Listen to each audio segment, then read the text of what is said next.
Hello, my friends. After a long time, welcome back to my channel. Learn with Yuki. ඉතින් යුකිත් එක්ක එකතු වෙලා ඉන්න ඔයාලා අදත් ඉතාම ආදරෙන් පිළිගන්නවා. අද මම අරන් ඇවිල්ලා තියෙනවා ටිකක් ඇඩ්වාන්ස්ඩ් ඉංග්‍රීසි.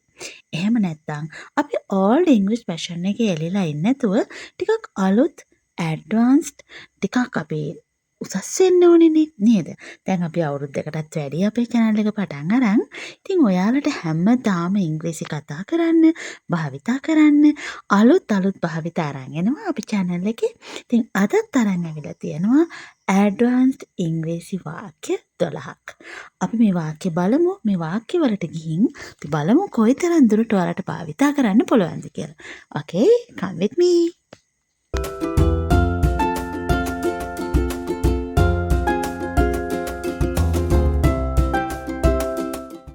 Okay, our first sentence. අපිට කියන්න ඕනේ එයාලා සෙල්ලම් කරමින් ඉන්නවා. අපි මේක normal ඉංග්‍රීසියේදී කියනවා they are playing. They are playing. හරි සරලයි. අපි කියනවා එයාලා සෙල්ලම් කරමින් ඉන්නවා. They are playing.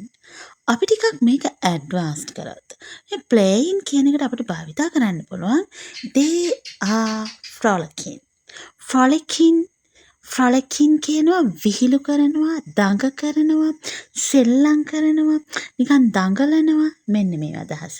They are frolicking. මේක මේ frolic කියන එක ගොඩක් ලී කියන එක ඇහෙන්නේ ලොප් වෙනවා. frolicking වගේ ශබ්දයක් එන්නේ.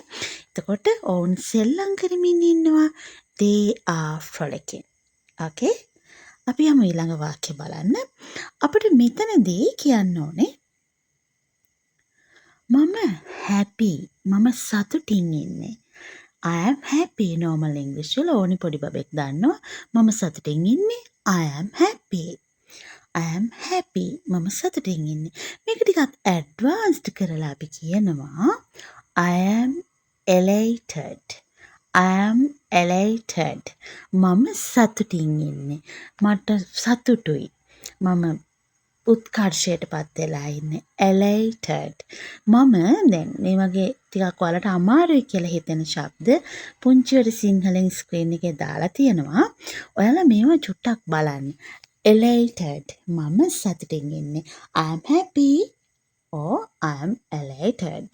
දැන් හැමදාම I am happy කියනවට වඩා ටිකක් I am elated. ටිකක් ඇඩ්වාන්ස් වෙලා කියන්නේ. ඒකට ඔයාව ඇසුරු කරන අයත් හිතනවා මෙයා දැන් ටිකක් උසස් වෙලා වගේ නේද? එයාත් ඇඩ්වාන්ස් වෙලා වගේ. අපි කියන්න ඕනේ එයා ස්මාර්ට්. එයා ලස්සනයි. පිරිමි ළමයෙකුට නම් අපි කියනවා smart. He is smart. He is smart. එයා ලස්සනයි.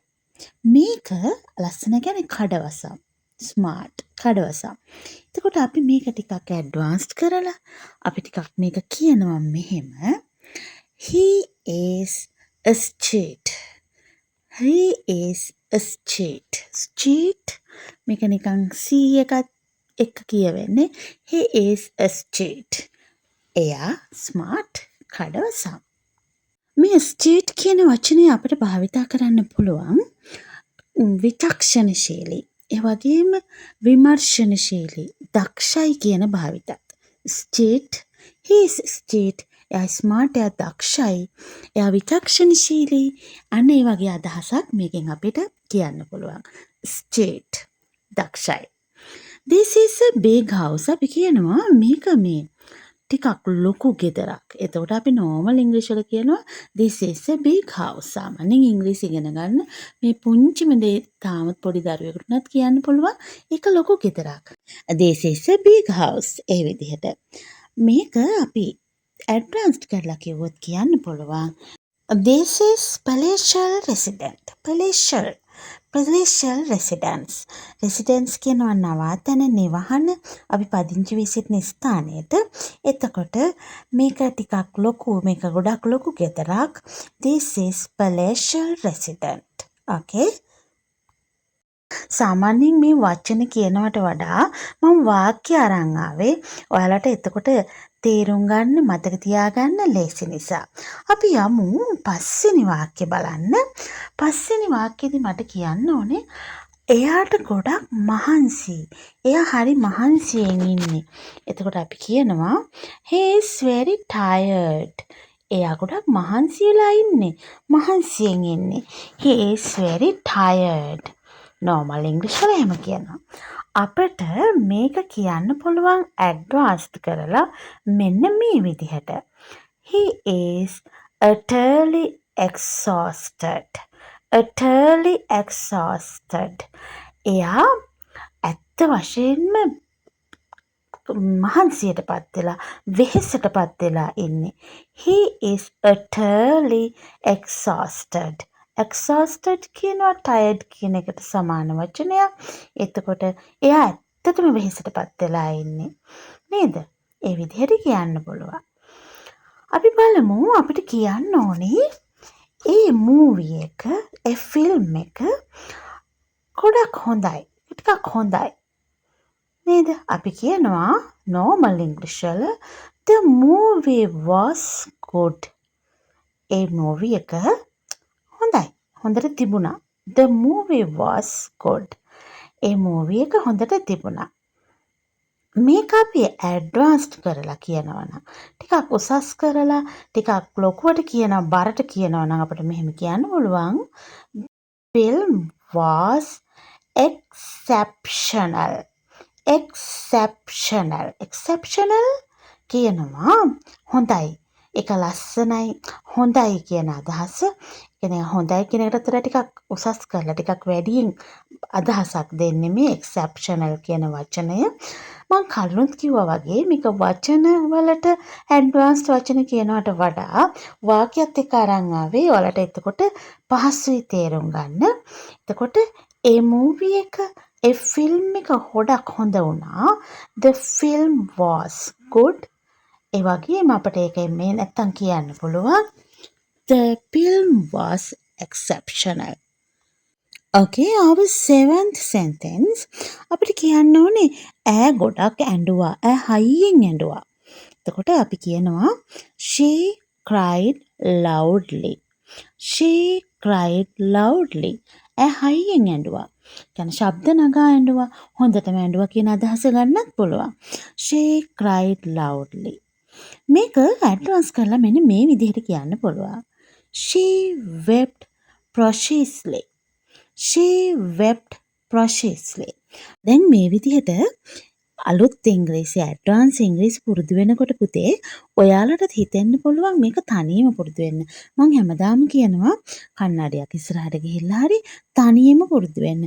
ඉංග්‍රීසි ඉගෙන ගන්න, ඉංග්‍රීසි භාවිතා කරන්න, උණ ඇති කරගන්න. එතකොට දැන් තමන් තරම් තමන්ව මොටිවේට් කරන්න පුළුවන් කෙනෙක් තව නැහැ. තමන් තරම් තමන්ව වටින කෙනෙක් තවත් නැහැ. අන්න ඒ හින්දා මේක ඔයාට තමයි මේකේ දැවෙන අවශ්‍යතාවය තියෙන්නේ. ටිකෙන් ටික පුරුදු වෙන්න, දවස පුරා පුහුණු වෙන්න. නිකන් ඉන්න වෙලාවටත් මේ වීඩියෝ ඩවුන්ලෝඩ් කරගෙන අහන්න. මම කියන්නේ ඔන්ලයින් අහන්න කියලා. ඩවුන්ලෝඩ් කරගෙන අහන්න.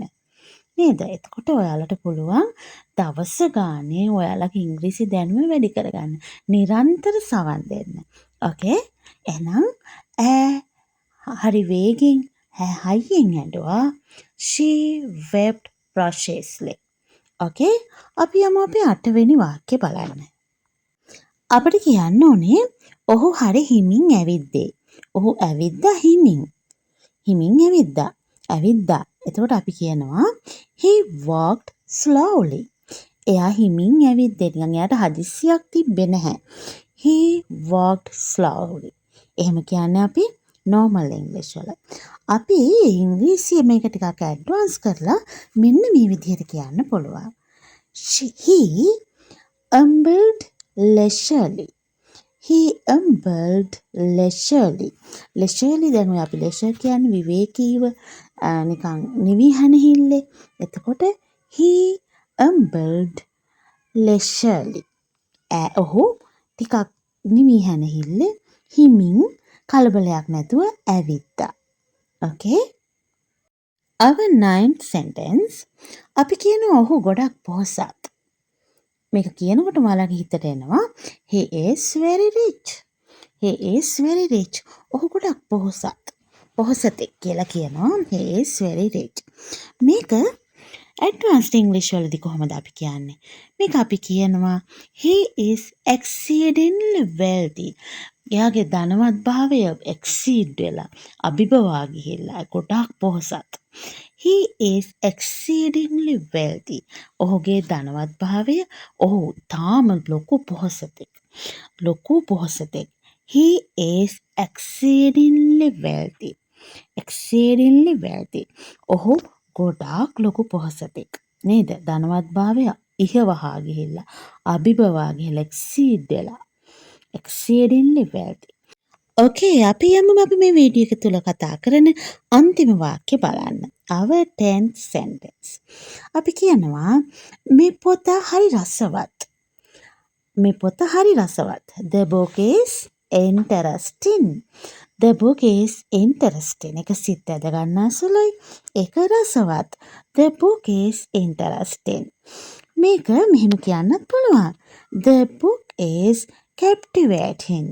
The book is captivating. දැන් ඔන්න මේ වීඩියෝ එක රසවත්ද නැද්ද කියලා ඔයාලට ඇඩ්වාන්ස් ඉංග්‍රීසියෙන් පල්ලෙහායින් ලියන්න පුළුවන්.